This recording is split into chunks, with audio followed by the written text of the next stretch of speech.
सबसे इम्पोर्टेंट जो पर्सन मुझे लगता है आज के दिन रहेंगे, हमारे टैक्स एक्सपर्ट रहेंगे। बहुत उम्मीदें आएंगी, और जो हम लोग नहीं डिकोड कर पाते हैं सर, मुझे लगता है कि शायद स्लैब लैब तो बाद में, कम से कम सिस्टम इतना हल्का हो जाए कि मेरे को सीए की हेल्प नहीं लेनी पड़े कि देख लो क्या करना है। मतलब आपके बिजनेस नहीं खाना चाह रहे, पर फिर भी मतलब बेसिक अगर किसी की सैलरी है और वो रेगुलर बेसिस पर अपना आईटीआर फाइल करना चाहता है तो उसके लिए दिक्कत नहीं आए। शॉर्ट में बताएंगे, हमारे पास टाइम कम है, कि क्या मेजर एक्सपेक्टेशन करनी चाहिए सरकार को रिलीफ के तौर पर। देखिए, पहले तो आप मेरी नौकरी मत खाइए प्लीज। सीए को सीए का काम करने दीजिए, नो डाउट अच्छा करने दीजिए। आपने एक्सपेक्टेशन की बात की तो बिल्कुल वो पहले ही इस बात का अंदेशा हो चुका है और आप और मैं भी शो कर चुके कि अब जो ये बजट है इसमें भले ही टैक्सेस में क्या बदलाव होगा वो तो बाद में देखते हैं, पर कम से कम सिंप्लीफिकेशन की पूरी उम्मीद कर रहे हैं। आसान हो जाएगा, एक आसान भाषा में पढ़ा जाए, जिसके लिए आपका चैनल भी जाना जाता है कि आप जो मोटा मोटी शब्दों से बात करते हैं कि एक आम आदमी को आपकी भाषा समझ आती है। तो मुझे लगता है सरकार ने शायद आप ही की बात सुन ली है और आपकी लाइन पे जा रही है कि आसानी से समझा दें, कुछ फार्मूले लगा दें, कुछ एग्जाम्पल दे दें, और जिसको कहते ना भाई कहना क्या चाहते हो, तो वो कम से कम बात समझ में आ जाए पढ़ने वाले को कि सरकार ये कहना चाहती है और ये इससे रास्ता निकलता है, और आप इसी लाइन पर काम कीजिए। तो मुझे लगता है आधे से ज्यादा जो टैक्स के केस है ना वो खत्म हो जाएंगे, क्योंकि वो इसी वजह से शुरू होते हैं। कोई टैक्स की चोरी करना नहीं चाहता जानबूझ करके। ये गलतियां होती हैं, टेक्निकल मिस्टेक है, समझने में गलती होती है। वो कहना कुछ चाहते हैं, मैं कुछ समझता हूं, तो अपने अपने तरीके से चलते हैं। तो यहां पर जब सीए और एडवोकेट बीच में आते हैं, वो अपने तरीके से, क्योंकि हमको कानून पढ़ने का तरीका एक समझाया गया कि कॉमा फुल स्टॉप का भी मतलब होता है रोको जाने मत दो, रोको जाने मत दो, तो दोनों में फर्क है। तो जब उस फर्क को देख करके समझ आएगा, और बाकायदा एग्जाम्पल फार्मूले जैसा उन्होंने कहा हम देंगे। देखिए, हम उम्मीद कर रहे हैं अभी आना चाहिए। तो टैक्स के रेट तो कम होने ही चाहिए, वो तो मैं भी आप ही की तरह सिटीजन हूं, मुझे भी टैक्स देना है, तो मुझे भी चाहिए। और मैं भी नहीं चाहता मैं किसी और सीए के पास जाके अपनी रिटर्न भरवाऊं। तो आपके लिए भी आसान हो जाए। बहुत सिंपल किया है पहले भी, और सरकार इस पर कर रही है। अभी मैं सुन रहा था, आप कह रहे थे कि माँ लक्ष्मी की कृपा बनी रहे, तो बिल्कुल मैं भी दुआ करूंगा कि माँ लक्ष्मी की कृपा हम सब पर बने। हम सब मिडिल क्लास नहीं, इस पूरे देश पर बने और सब बड़े हों। तो आसान होना चाहिए तरह से मुझे। कहूं तो पूरी तरह से रिवैम्प हो चुका है। मैं ज्यादा टाइम नहीं लूंगी, मैं सीधे एक्सपर्ट के पास ही जाती हूँ कि सर ABCD पूरा समझा दीजिए कि क्या खेल हुआ है आज। देखिए, खेल कुछ नहीं हुआ है। जिसकी इनकम 12 लाख रुपए तक है, मेरी बात को ध्यान से सुनिएगा, 12 लाख रुपए तक जिसकी इनकम है उसको अब कोई टैक्स नहीं देना है। पहले वो 7 लाख रुपए तक वाला व्यक्ति था, अब वो 12 लाख तक चला गया। तो उससे जो 5 लाख पर वो टैक्स देता था वो उसको छूट मिल गई। उसके अलावा टैक्स के रेट भी बदल दिए उन्होंने। और अब जो 3 लाख की बजाय, पहले 3 लाख पे टैक्स लगना शुरू होता था, अब 4 लाख से लगना शुरू होगा। तो पहला स्लैब 4 लाख से लेकर के 8 लाख रुपए तक का हो गया, जिस पर टैक्स का रेट है 5%। और 8 से 12 10%, 12 से 16 15%, 16 से 20 बस 20%। पहले 15 लाख से ऊपर 30% शुरू हो जाता था, तो अब वो और आगे ले गई हैं। 16 से 20 20%, 20 से 24 25%, और जो 15 लाख पर 30% लगता था अब वो 24 लाख से ऊपर जाकर के लगेगा। तो मोटा मोटी सबको फायदा हुआ है। टैक्स के रेट्स में इस बार बहुत अच्छा फायदा दिया है, इसमें कोई दो राय नहीं। तो मेरे ख्याल से 20% और 25% वाले नए इंटरेस्ट लाए गए हैं, जो 15 लाख पार होते ही पहले सीधे 30% शुरू हो जाता था। वो उसमें अब 2 सेगमेंट बांट दिए गए हैं कि 15 लाख से लेकर के कितने तक है, 14 लाख से 20 लाख तक है, और 20 लाख से 24 लाख तक है।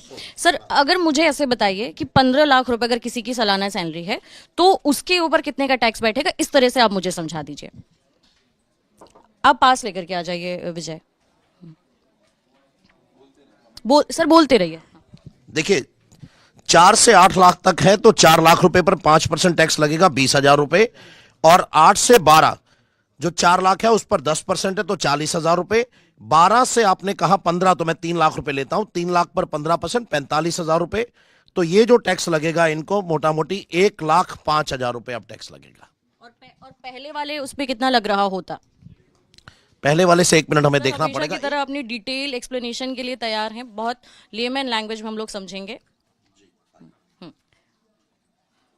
Sir TCS TDS income tax, जितने भी तरीके के टैक्स रिलेटेड, स्पेशली जो मेजॉरिटी है मिडिल क्लास है, उसको ध्यान में रखते हुए जो भी तरीके के टैक्स बदलाव हुए हैं, सबसे पहले तो हम कीवर्ड्स में उसको तीन तीन छोटे छोटे लाइनों में समझ लेते हैं, फिर हम डिटेल से एग्जाम्पल के साथ समझते हैं।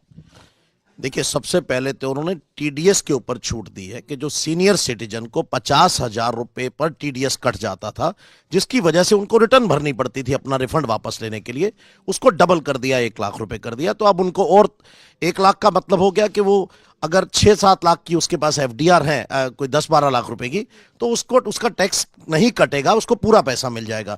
तो वो पैसा भी एक तरह से मार्केट में कंजम्पशन में आएगा। एक तो वहां से किया। दूसरा, जो रेंटल पर टीडीएस कटता था 20,000 रुपए महीना, मतलब 2,40,000 रुपए साल पर, उसको बढ़ा के 6 लाख कर दिया। तो वहां से भी कुछ मदद हो जाएगी। मतलब अगर 6 लाख रुपए रेंटल से इनकम आ रही है मेरे को सालाना, तो उस पर जो अब वो 2,40,000 पे जो करता था, अब वो 6 लाख तक मुझे नहीं देना पड़ेगा। अब आपको नहीं देना होगा, आपका टीडीएस कटेगा ही नहीं, तो आपको पूरा पैसा मिल जाएगा। तो एक तरह से उन्होंने मार्केट में पैसे को बूस्ट अप करने के लिए डाला है। तीसरी चीज है, जो फॉरेन रेमिटेंस करते थे, जिस पर पीछे टैक्स लगाया था, हमने यहां प्रोग्राम भी किया था, तो उस पर 20% टैक्स लगता है। वो टैक्स तो हालांकि बहुत ज्यादा है, पर उसको उन्होंने नहीं छेड़ा अभी भी। तो वो 7 लाख रुपए से ऊपर लगना शुरू हो जाता था कि आप एक साल में 7 लाख रुपए अपने बच्चों को भेज सकते हैं, जिसको लिबरलाइज्ड रेमिटेंस स्कीम कहते हैं। उसमें बहुत सारी चीजें हैं, मैंने एक एग्जांपल लिया। तो अब उसको बढ़ा के उन्होंने 10 लाख कर दिया। तो ये वेलकम मूव है, होना ही चाहिए था। चौथा, उन्होंने किया कि जो एजुकेशन इंस्टीट्यूशन को अगर किसी के बच्चे पढ़ने गए हैं तो वहां पैसा देना होता है। तो आपने अगर लोन लिया हुआ है और वो लोन से पैसा सीधा उस यूनिवर्सिटी को जा रहा है, तो अभी तक 0.5% उस पर टैक्स देना पड़ता था। तो वो उन्होंने अब 0 कर दिया कि ठीक है, आप यूनिवर्सिटी को पैसा दे रहे हैं तो आपसे टीसीएस टीडीएस नहीं लगेगा। तो ये तो है कुछ टीडीएस टीसीएस के जो मतलब छोड़ दिए। कि जो बच्चे विदेश में पढ़ रहे हैं, जिनके माँ बाप जो है लोन लेकर के उनको पैसा भेज रहे हैं, उस पर 0.5% का टैक्स लगता था, अब वो उतना भी नहीं लगेगा। डायरेक्ट मतलब आपके दिमाग से वो बोझ हट गया है कि मेरे को किसी भी तरीके का टैक्स देना पड़ेगा, एक तो लोन प्लस ये। मतलब टैक्स देना नहीं पड़ता था, वापस हो जाता था, पर टीडीएस कट जाता था। तो आज की डेट में मेरे को ज्यादा पैसा देना पड़ता था, लेकिन अब वो मुझे उतना ही देना पड़ेगा। मान लीजिए 1 लाख रुपए फीस देनी है वहां पे, तो मुझे 1,05,000 रुपए, समझिए मैं 5% का एग्जांपल समझने के लिए लेता हूं, कि मुझे मेरा जो बैंक है वो कहता था 1 लाख तो मैं लोन दे रहा हूं, 5,000 आप मुझे दीजिए। तो मुझे मार्जिन मनी के अलावा अपने और पैसे देने पड़ते थे, जिसको मैं 1 साल के बाद रिटर्न भर के वापस लेता था। तो अब सरकार ने बोला ठीक है, आप जो लोन का पैसा है तो बैंक सीधा सीधा भेज दे, तो वो सीधा चला जाएगा। मतलब वो जो एक्स्ट्रा स्टेप था कि भले बाद में वापस मिलता था, लेकिन वो लोड जो इनिशियली अरेंजमेंट करना पड़ता था वो नहीं करना पड़ेगा, जितनी जरूरत है सिर्फ उतना अरेंजमेंट। जी जी जी, पैसा भी तो चाहिए ना, उसके लिए आपकी पढ़ाई महंगी हो जाती थी, कई बार अफोर्ड नहीं कर सकते आप उस चीज को। हालांकि उनका कहना यह था कि जो विदेश में पढ़ा रहे हैं तो उनके पास इतने पैसे तो हैं ही, वो टीडीएस भी दे देंगे, टीसीएस भी देंगे। तो ये सरकार की सोच थी, तो उसको शायद बदला है उन्होंने, अच्छी चीज है। तो ये तो है टीडीएस और टीसीएस में जो प्रावधान बदले गए हैं। उसके अलावा आते हैं टैक्स के रेट्स के ऊपर, जो मेजर चेंज किया है। 12 लाख रुपए तक अगर आपकी आय है तो अब आपको कोई टैक्स नहीं देना है, 12 लाख रुपए तक अगर आपकी आय है। लेकिन अगर आपकी आय भले ही 12, आपकी 13 लाख रुपए आय है, 12 लाख 1 रुपए है, तो आपके टैक्स के स्लैब 4 लाख से शुरू हो जाते हैं। तो पहले आपको 3 लाख रुपए तक छूट मिलती थी, अब बेसिक एग्जम्पशन लिमिट को 1 लाख से बढ़ा दिया है, और उसके साथ साथ टैक्स के स्लैब बढ़ा दिए उन्होंने, जो रेंज है पहले से बढ़ाई है।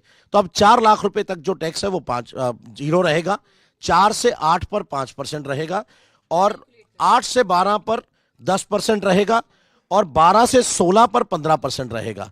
यहां मैं कहूंगा कि पहले 15 लाख तक के ही स्लैब थे, तो ये अब उसके बाद के जितने स्लैब हैं वो नए ऐड किए गए और रेट्स को आगे ले गए। तो 12 से 16 तक 15%, 16 लाख से 20 लाख तक 20%, और 20 लाख से अब 24% पर 25% है। लेकिन अगर आपकी आय 24 लाख से ज्यादा है तो जो 15 पर स्लैब था वो 24 पे चला गया, वहां 30% से ज्यादा टैक्स हो जाएगा। तो आपका सवाल था कि अगर मेरी आय 15 लाख रुपए है तो मुझे अब कितना टैक्स लगता है, तो पहले कितना लगता था। तो पहले आपको टैक्स लगता था 1,05,000, अब लगेगा 1,05,000 रुपए, पहले लगता था 1,40,000 रुपए। तो ये 15 लाख पर छूट है। ऐसे ही अगर आप 25 लाख पर कैलकुलेट करेंगे तो अब जो टैक्स है वो आपको 3,30,000 रुपए देना पड़ेगा। तो आपका टैक्स पहले था 4,05,000, तो आपको 75,000 रुपए का फायदा हुआ है अगर आप अपर स्लैब में जा रहे हैं, क्योंकि 30% का स्लैब आगे चला गया है। तो इसमें एक्चुअली इस बार पहली बार सबको फायदा होने जा रहा है। 12 लाख से नीचे वाला तो अब टैक्स पेयर को टैक्स ही नहीं देना है। तो जिसकी आय 1 लाख रुपए महीने की है या उससे कम है, अब उसको टैक्स देना ही नहीं है, उसका 0 टैक्स है। लेकिन अगर आपकी आय 1 लाख रुपए से ज्यादा है तो मैं ये कहूंगा, ये जो छोटे टैक्स पेयर थे उनको इसका फायदा हुआ, टीडीएस में भी और यहां भी, क्योंकि उनकी यही एक आय थी। इसके अलावा स्टैंडर्ड डिडक्शन तो आपको मिलता ही है 75,000 का 75,000, वो भी लीजिए तो 12,75,000 पे अब आपको टैक्स नहीं देना है। अगर आपकी आय इससे ज्यादा है तो आप इस टैक्स स्लैब्स के अंदर 4 लाख से अब आपकी लिमिट शुरू हो जाती है, यहां से आपको टैक्स देना होगा। तो ये बहुत ज्यादा बदलाव नहीं किए हैं इस बार, जैसे पिछली बार थे कैपिटल गेन पर और बहुत हंगामा हुआ, पर इस बार ऐसा नहीं है। तो अभी देखते हैं। और दूसरा, इंश्योरेंस में बहुत बड़ा उन्होंने किया कि 100% एफडीआई अलाउ कर दी, लेकिन उसमें एक प्रिवेंटिव लगाया है कि आपको सारे का सारा प्रीमियम भारत में लगाना होगा। ये इंटरेस्टिंग चीज लगाई है, जिस वजह से डर लगता था कि जो कंपनियां आएंगी वो फिर पैसे लेके शायद अपने यहाँ ले जाएंगी। कंपनीज जो है वो ज्यादातर फॉरेन की इंश्योरेंस कंपनी से, आप जानते हैं इस बात को, तो वो पैसा लेकर के बाहर इन्वेस्ट करती थी, पर उन्होंने कहा कि आपको प्रीमियम का पैसा भारत में रखना होगा।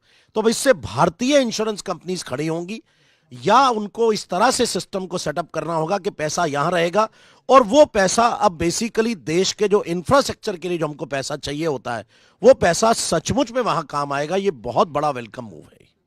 ठीक है। और इसके अलावा जैसे टैक्स में जो रिलीफ हो गए, मार्केट को लेकर के कोई भी उन्होंने छेड़छाड़ नहीं की है कि जो जैसे पिछली बार एसटीटी को कहीं नहीं छेड़ा है, वही का वही। हालांकि वो हायर है, बहुत पिछली बार ही बहुत कर दिया था, तो बहुत डर लग रहा था कि ऐसा कुछ ना हो कि फिर इसको आगे ले जाएं, क्योंकि हम 0 से 15 तक का सफर तय कर गए।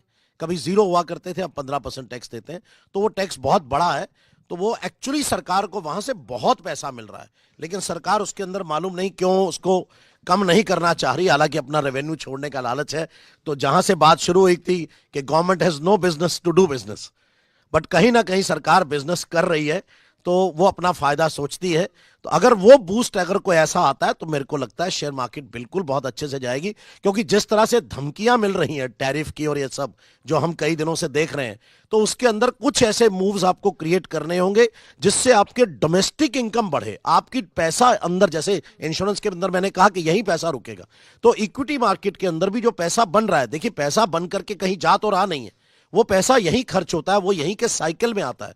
तो अब शायद सरकार को यह समझना होगा कि ये जो स्टॉक मार्केट का पैसा है, जहां पैसा लग रहा है, वो पैसा यहीं का यहीं उसके टैक्स से जो पैसा आता है वो कैसे उसको किया जाए। और दूसरा, उन्होंने अपना फिस्कल डेफिसिट को कम किया है, तो मुझे लगता है वो वेलकम मूव है। बिल्कुल 9% से 4% पर आ गए हम पिछले कुछ सालों में, तो वो अगर और कम होता है तो वो सरकार की बेसिक प्रायोरिटी होनी चाहिए कि वो अपने खर्चों को कैसे कम करे। मेरे और आपके खर्चे तो कम करा। चीजें और जोड़ूंगा इसके अंदर, एक बहुत अच्छा मूव दिया है जिस पर उन्होंने अपना खुशी भी जाहिर की। अब आप 4 साल की अपनी इनकम टैक्स रिटर्न अगर आपकी छूट गई है किसी वजह से, तो आप वो फाइल कर सकते हैं। इसका फायदा ये होता है कि अगर मान लीजिए मेरा किसी वजह से कोई ब्याज मुझे नहीं पता लगा और वो छूट गया, तो सरकार आपको नोटिस देती है, तो उससे लिटिगेशन भी बढ़ता है। तो उस लिटिगेशन को कैसे कम किया जाए, तो उसके लिए कुछ सवाल ऐड करना चाह रहे हैं सिद्धार्थ जी। मैं एकदम सर सीधा सवाल पूछूंगा आपसे। किसी की सालाना इनकम 12 लाख रुपए है, 12 लाख रुपए, 1 रुपए न कम न 1 रुपए ज्यादा, उसको क्या इनकम टैक्स फाइल करना पड़ेगा? नहीं, इनकम टैक्स भरना पड़ेगा उसको। आपने सवाल बदल दिया, पहले आपने कहा इनकम टैक्स रिटर्न भरना पड़ेगा, तो उसके ऊपर तो बिल्कुल कंडीशन है कि अगर बिजली का बिल देता है, फॉरेन ट्रैवल करता है, तो रिटर्न भरना पड़ेगा। अगर वैसा कुछ किया है तो नहीं किया तो नहीं भरना पड़ेगा, लेकिन टैक्स नहीं भरना पड़ेगा 12 लाख रुपए तक। आपने कहा ना 1 रुपए कम ना 1 ज्यादा, तो 12 लाख रुपए तक अब उसको टैक्स नहीं देना पड़ेगा। अब जो मैं स्लैब देख रहा हूं सर, वो है 0 से 4 लाख है नील, ठीक है। अब 12 लाख से ऊपर किसी की तनख्वाह चली जाती है, उसको कितना भरना पड़ेगा? मान लीजिए उसकी तनख्वाह है 13 लाख रुपए, अब उसको कितना टैक्स भरना पड़ेगा? 13 लाख रुपए प्रिसाइसली जो आएगा वो 75,000, 75,000 रुपए उसको टैक्स देना होगा अगर उसकी इनकम 13 लाख हो जाती है। अब आप कहेंगे 1 लाख की वजह से 75,000 टैक्स आ गया, लेकिन ये कैसे कैलकुलेशन कैसे हो रहा है? मैं कैलकुलेशन का तरीका जानना चाह रहा हूं बेसिक। ये कैलकुलेशन ऐसे हो रहा है, ये पहले मुझे समझाइए, 0 से 4 लाख क्या है? ये 12 लाख के बाद कैलकुलेट होना शुरू होगा। अगर आपकी आय 12 लाख से ज्यादा है तो आप उस एग्जम्पशन वाली लिमिट से बाहर हो जाते हैं, अब आप उसको काउंट नहीं कर सकते। आप दूसरी तरफ आएंगे जहां पर टैक्स के रेट दिए हुए हैं, वहां पर कहा गया कि अगर आपकी आय 12 लाख से ज्यादा है तो आप इधर आइए और 4 लाख रुपए तक अब आपको टैक्स नहीं लगेगा, 4 से ऊपर टैक्स लगेगा, क्योंकि आपकी आय 12 लाख से ऊपर चली गई है। आप हाई इनकम है उनके हिसाब से, मान लीजिए आप 12 लाख वाले को मिडिल क्लास मानिए, वो 12 लाख वाले को मिडिल क्लास मान रहे हैं, लेकिन 12 लाख अगर 13 लाख आपने कमा लिए तो आप उस सेगमेंट से बाहर हो गए। अब वो बोलते हैं अब आप नॉर्मल इंसान की तरह आइए और आपको 4 लाख रुपए तक हम छूट देते हैं, 4 लाख रुपए तक कोई टैक्स, जीरो टैक्स है, छूट नहीं है, जीरो टैक्स है। 4 लाख, इसमें क्या अंतर है? मैं लेमैन लैंग्वेज में पूछ रहा हूँ आपसे। बिल्कुल लेमैन। जीरो टैक्स और नो टैक्स में क्या अंतर है? देखिए ऐसा तो नहीं है ना कि अगर आपकी 12 लाख से ऊपर इनकम हो गई तो आपको जीरो, आपने 1 रुपया कमाया तो भी आपको टैक्स देना पड़ेगा। तो उन्होंने कहा कि अगर आपकी 12 लाख से ऊपर इनकम है तब भी, अब टैक्स के रेट्स पे आ गए हम, तो उन्होंने कहा 4 लाख रुपए तक 0% टैक्स का रेट है। अब ऐसे मान लीजिए अगर आपकी 4 लाख रुपए तक जीरो टैक्स है, लेकिन 4 लाख से ऊपर अगर 8 लाख तक जाएंगे तो टैक्स 5% दीजिए। ठीक है, ये टैक्स के रेट्स हैं। उसके बाद अभी इसको जो 12 लाख तनख्वाह है, अब किसी की तनख्वाह मान लीजिए 16 लाख है, 12 में 4 जोड़ते हैं 16 लाख हो गया, ठीक है, और कैलकुलेशन के हिसाब से वो 0% टैक्स स्लैब में आ रहा है, निल में आ रहा है, ठीक है। कैसे कैलकुलेशन होगा सर उसके? 16 लाख पर ही है। हाँ, 0 से 4 लाख है उसका। हाँ हाँ 0 से 4 लाख निल है। हाँ। 12 लाख से 4 आप 16 में से 4 को माइनस कर रहे हैं, ऐसा नहीं है। हाँ, मैं वही नहीं समझ नहीं रहा हूं, नहीं मैं इसी गणित को नहीं नहीं नहीं उसका गणित ये है कि आपकी आय 16 लाख है। अब आप 16 लाख को एक साइड पे रखिए। अब हमने बोला ओके 16 में से 4 पर हम आपसे टैक्स जीरो कर दिया हमने, 16 में से 4 पे टैक्स। 16 में से 4, बाकी 12 बचा हुआ है। लेकिन अब 4 लाख 1 रुपए से अगली गिनती शुरू करेंगे हम। 4 लाख 1 रुपए से लेके 8 लाख तक 5% आपको टैक्स देना है, 20,000 रुपए। 8 लाख 1 रुपए से लेके और 12 लाख रुपए तक आपको टैक्स देना है 10%। और 12 लाख 1 रुपए से लेके जो 16 लाख आपने रखी है उस पर आपको टैक्स देना है 15%। तो अब ऐसे करके आपको, आप 4 लाख 1 से आप लगाइए, 4 लाख तक आपसे जीरो ले लेंगे, टैक्स नहीं लेते हम आपसे। मतलब ये छूट दी गई है कि 12 लाख से जितने ऊपर जाएंगे आप उस टैक्स स्लैब के अंदर कैलकुलेशन tax शुरू हो slab जाएगा, के अंदर। आपको सैलरी को उतने ब्रैकेट्स में बांट दिया जाएगा और वैसे आपका कैलकुलेशन होगा। जी। ठीक है, मुझे बस यही सॉर्ट आउट करना था क्योंकि मैं बार बार कंफ्यूज रहता। उपासना, ओवर टू यू प्लीज। हाँ तो हम हाँ प्लीज। उपासना, मैं कह रहा था आपसे कि एक तो टीडीएस के चेंजेस हुए, दूसरा एलआरएस के चेंजेस किए गए टीडीएस टीसीएस में। उसके बाद अपडेटेड रिटर्न जो है, अपडेटेड रिटर्न के अंदर आपको 2 साल से बढ़ाकर अब 4 साल का समय दे दिया है। तो ये बहुत अच्छा हुआ है। तो आप जो मेरी नौकरी सीए वाली बजट से पहले ले रही थी वो बढ़ गई है, या अपनी सिस्टर कंसर्न को आप सामान बेच रहे हैं तो होता ही आप तो मर्जी से रेट लगा दीजिए। आप मुझे कुछ चीज दे रहे हैं बाजार से 10 रुपए की लाए, मुझे 8 रुपए दे दीजिए, आप टैक्स की चोरी करके मैं भी करा दूंगा। तो उसको बचने के लिए अभी तक क्या होता था, जो आयकर अधिकारी है वो हर साल आपके केस को पूछता था कि आपने आर्म्स लेंथ का रेट लगाया। आर्म्स लेंथ मतलब वही बाजार का भाव, जिस भाव में आप बाजार को सामान बेचते हैं, क्या अपनी बहन भाई और रिलेटेड पार्टी को या अपनी सिस्टर कंसर्न को उसी तरह से बेच रहे हैं। अब उसको उन्होंने 3 साल का पीरियड कर दिया। तो इससे थोड़ा सा टैक्स टेररिज्म कम होगा, जो आप स्लाइड शुरू में बात कर रहे थे। तो उससे टैक्स का थोड़ा सा कम होगा प्रेशर, कि अब मैंने एक बार डिसाइड हो गया तो मैं 3 साल तक कम से कम मेरे से दोबारा नहीं पूछा जाएगा। तो मैं बिल्कुल अपनी आर्म्स लेंथ को डिसाइड कर सकता हूं for a block period of 3 years. तो ये भी एक अच्छा मूव है। बाकी अभी देखते हैं, अगले हफ्ते डायरेक्ट टैक्स कोड आ रहा है, फिर देखते हैं और क्या चेंजेस। वो जो नया बिल आएगा, जो कोड आएगा, उसमें किस तरीके की चीजें क्लियर हो सकती हैं, या फिर कुछ ऐसा आ सकता है या कि जिसका उसका उसमें जो बदलाव होंगे या फिर जो लिखा जाएगा उसका भी हमारे ऊपर कोई इम्पैक्ट पड़ेगा क्या? देखिए उन्होंने उस मेन जो मकसद है सरकार का नया कानून लाने का वो है डीक्रिमिनलाइजेशन। उन्होंने कहा कि जो एक्ट है एक तो 50% पेजेस में भी हो जाएगा और सेक्शंस में भी हो जाएगा, और उसके अलावा हम इसमें आपको एग्जाम्पल भी देंगे, फार्मूले भी बता देंगे। 65 पेजेस 50% जितना आज है उसको आधा कर देंगे हम। तो आधा कर देंगे तो पक्की बात है कम पढ़ना पड़ेगा, कम इंटरप्रिटेशन होगी, कम कंफ्यूजन होंगे। तो मेन टैक्स लिटिगेशन को कम करने की तरफ सरकार का ध्यान है, क्योंकि सुप्रीम कोर्ट भी बहुत बार कह चुका है कि लिटिगेशन कम कीजिए, क्योंकि इतने पेंडिंग केसेस पड़े हैं। तो इसीलिए विवाद से विश्वास स्कीम लाई गई, जो खत्म हो गई है कल। हालांकि इसमें उन्होंने दोबारा अनाउंस किया है, इस बार दोबारा अनाउंस किया, पर पूरी स्कीम आ जाने दीजिए, अभी देखते हैं। तो अभी स्कीम क्या आई है दोबारा से, उस पर बहुत अच्छा उन्होंने कहा कि बहुत लोगों ने दिया, और ये सच बात भी है। हमारे भी बहुत लोगों ने टैक्सेस पे कर दिए कि ठीक है, पीस ऑफ माइंड चाहिए सबको। तो वो कुछ बदलाव जो हैं ये टैक्स के और थे, जो मैं चाहता था आपको बतला दीजिए। संदीप जी कुछ सवाल भरे चेहरा लेकर के आए हैं। मेरे पास बहुत सारे सवाल हैं, अब कुछ हाँ मैं आपसे बहुत विस्तार से। आपने 15 लाख वाले पे 75,000 का फॉर्मूला बना दिया। अब लोग कंफ्यूज हो गए हैं, ठीक है। कंफ्यूजन 2 चीज़ों की है। अभी 2 हफ्ते पहले हमारे दफ्तर में जहां हम काम कर रहे हैं, यहाँ एक मेल आया कि भैया ओल्ड टैक्स रिजीम और न्यू टैक्स रिजीम में अगर मूव करना है तो आज फैसला कर लो।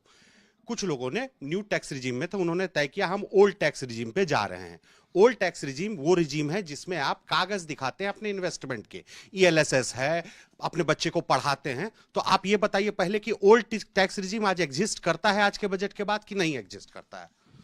बिल्कुल कुछ नहीं बोली है उसके ऊपर वो, इसका मतलब मैं मान के चल रहा हूँ एग्जिस्ट करता है अनटिल अनलेस फाइनेंस बिल में कुछ नया निकल के नहीं आ जाए। अभी नहीं है। हाँ अच्छा, तो ओल्ड टैक्स। अब जो बदलाव उन्होंने अनाउंस किए जो वर्बल थे वो न्यू टैक्स रिजीम को लेकर था, मैं यही मानूं। हाँ बिल्कुल बिल्कुल, लाडला बच्चा है सरकार का, नया टैक्स रिजीम की बात करते हैं। मैं हमेशा से कहता हूँ सरकार का लाडला बच्चा है, पुराने वाले को तो उन्होंने अबंडन कर दिया है। अब उसमें आते हैं कि नए वाले जो न्यू टैक्स रिजीम पिछले साल तक था, जो जुलाई में बजट पेश किया गया, उसमें भी कुछ आमूलचूल बदलाव किए गए थे। उसमें था कि 7 लाख रुपए का स्टैंडर्ड रखा गया कि 7 लाख रुपए से कम कमाते हैं तो आपको कोई टैक्स नहीं देना पड़ेगा, अगर 7 लाख 1 रुपए भी कमाते हैं तो हम टैक्सेशन करेंगे, जिसमें 75,000 रुपए का स्टैंडर्ड डिडक्शन भी है। तो मैं 7,75,000 मानूं या उसमें भी एक फॉर्मूला है? 7,75,000 मानिए, बिल्कुल कोई दिक्कत नहीं। तो क्या 75,000 वाला डिडक्शन 12 लाख पे भी इस बार है? बिल्कुल, उन्होंने अनाउंस किया उसको कि 12,75,000 रुपए तक आपको टैक्स नहीं। ये सैलरी की बात कर रहे हैं हम। हाँ, क्योंकि स्टैंडर्ड डिडक्शन सिर्फ सैलरी वालों को मिलता है। बिल्कुल मिलेगा साहब, बिल्कुल मिलेगा। ठीक है, अब है फॉर्मूला। अब आप मेरा हिस्सा दे दीजिएगा, मैं बहुत सारे पैसे बचा रहा हूं। अब मैं आपसे एक दो तीन चीजें समझना चाह रहा हूं। कंफ्यूजन हुआ है इनकम टैक्स स्लैब के बारे। स्लैब में वो सारे आंकड़े लिखे हुए थे जिसपे हम लोगों ने फ्री लगा की, क्योंकि ब्रेकिंग न्यूज जब चला तो 12 लाख तक कोई टैक्स नहीं। फिर सरकार ने स्लैब अनाउंस करना शुरू किया, निर्मला सीतारमण ने। उन्होंने कहा 0 से 4 लाख 0%, कोई प्रतिशत नहीं। 4 से 8 लाख 5%, 8 से 12 लाख 10%, 12 से 16 लाख, इस तरह से जो भी क्रम उन्होंने तय किया। तो अब थोड़ा सा हम लोगों को इसको और तोड़ते हैं। हम अपनी टीम के लोगों को समझाना चाहते हैं कि भैया टैक्सेशन कैसे होगा। अगर मैं कहूं कि मैं 13 लाख रुपए कमाता हूं तो मेरी टैक्स का कैलकुलेशन कैसे होगा, आप एग्जैक्टली बता दीजिए। 13 लाख रुपए में मान लीजिए कमाया तो मैंने पहले 0 से 4 लाख पे 0% लगा, यानी कुछ नहीं लगा। यानी अगले 4 से 8 लाख रुपए पे 5% लगा, यानी 20,000 रुपए। वो एक स्लॉट का पैसा वो बना 20,000 रुपए। उसके बाद 8 से 12% पे 10% है 40,000 रुपए। ठीक है, 60,000 हो गया। अब 1 लाख रुपए बचे तो 12 से 16 में 15, तो 1 लाख के 1500 रुपए हुआ। 15, हाँ सॉरी माय बैड, 15,000 हो गए। तो ये 75 और ये 20, 40, 60,000, 15 लाख 75,000 हुआ। और इस पे 4% अतिरिक्त सेस भी लगेगा। तो कुल मिला के 28, 78,000, 79,000 के आसपास आप ये कह रहे हैं टैक्सेशन।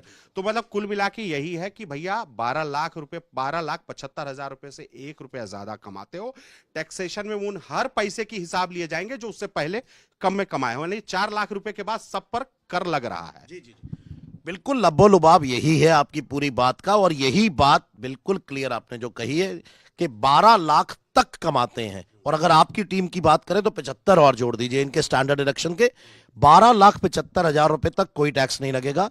लेकिन अगर ऊपर गए तो सरकार उसको इस स्लैब में ले आएगी।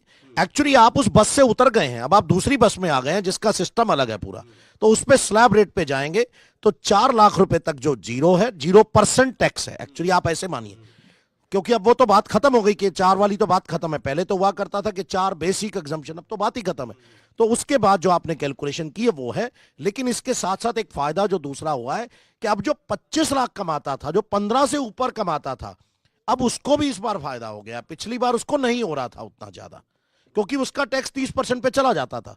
अब उसको भी जो 15 वाला स्लैब है वो भी तो 24 लाख पे चला गया है। एक मिनट, मेरा फोन देना, मैं कुछ दिखाना चाहता हूं। हम लोगों ने पिछले बार का एक कैलकुलेशन किया था। जी जी लाइए। फोन दे,